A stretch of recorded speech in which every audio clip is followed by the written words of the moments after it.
This video is called The Rainbow of Love.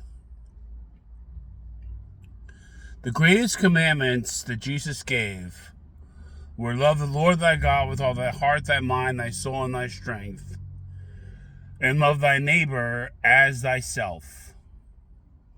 Why would Jesus tell us to love our neighbor or other people as we love ourselves?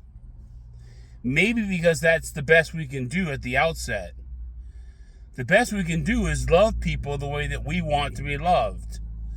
Do to them as we want them to do unto us. And that's a beautiful sentiment, and that's really the basics of having a harmonious society. But there are challenges to that, and there are complications to that. And the challenges and the complications to that are that everyone does not want to be loved the same way. There are some people who have a love language of rebuke, meaning they like to be rebuked and they like to rebuke. There are other people who have a love language of affirmation, meaning they like to be affirmed and they like to affirm. I'll give you an example. Let's say that somebody had stomach surgery, 3 days prior or three days ago. And you are in a relationship with that person, but you didn't know they had stomach surgery. They kept the stomach surgery from you. Well, they tell you, "Oh, my stomach hurts. Oh, it hurts so much." Well, your first instinct is to put your hand on their stomach and start rubbing their stomach to massage the pain out of their stomach. They react like, stop touching my stomach.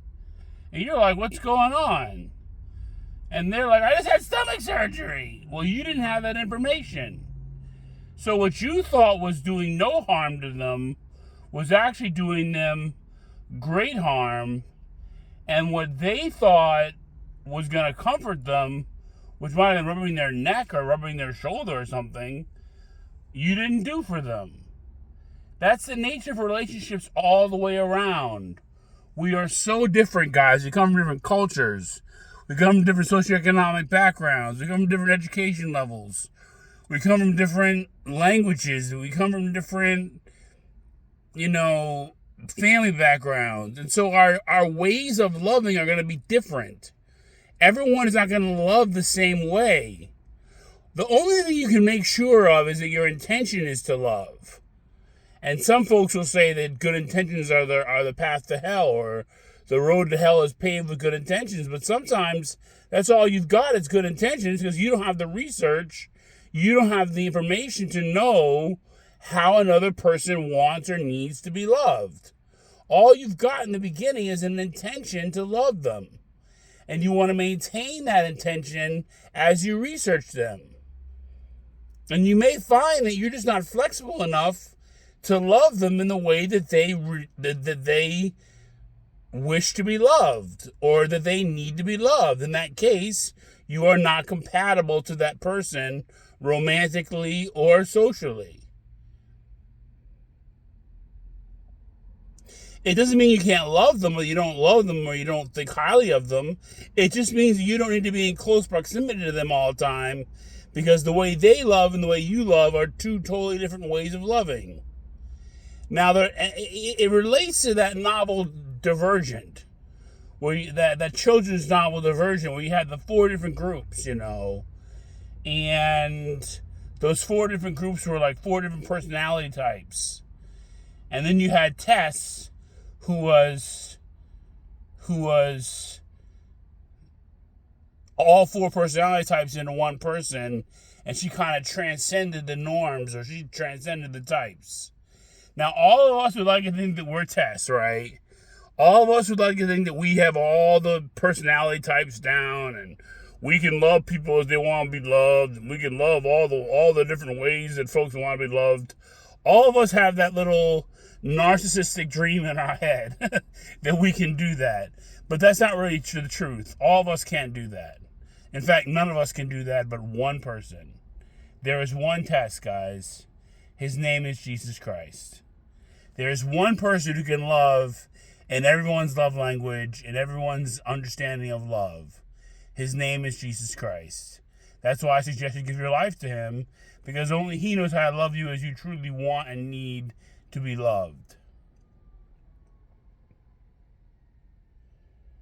And there's one Highlander.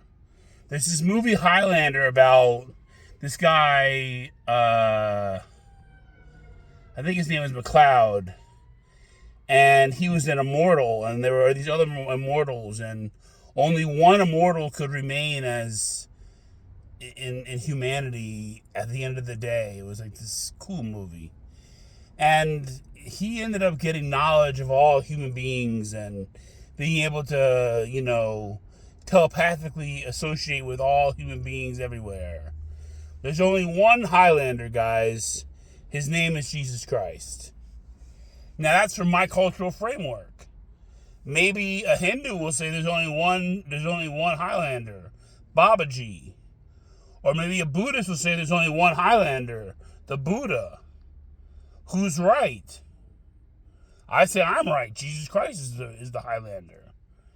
But I've got to have the cultural humility to at least say, well, if I want to love a Buddhist, I've got to at least try to give reverence to who they believe the Highlander is. I don't believe the Highlander is the Buddha. I don't believe the Highlander is Babaji, but I believe it's Jesus Christ. And I'm telling you to give your life to Jesus Christ because I'm so confident that he's the Highlander. But still, I'm loving you the way that I want to be loved. I'm loving you the way that I understand love. Maybe there's a higher way of loving that I'm aware of, where the Buddha, Jesus Christ, and Babaji can all be the Highlander all at the same time. The fact of the matter is that we need to recognize that we have limitations and that we all don't love in the same way. And then we can reverence each other's love types instead of judge each other as being evil, when really in many cases, people are just loving in different ways than we are accustomed to loving. All right, this is Captain Kirk signing off. This has been called The Rainbow of Love. Peace out and namaste.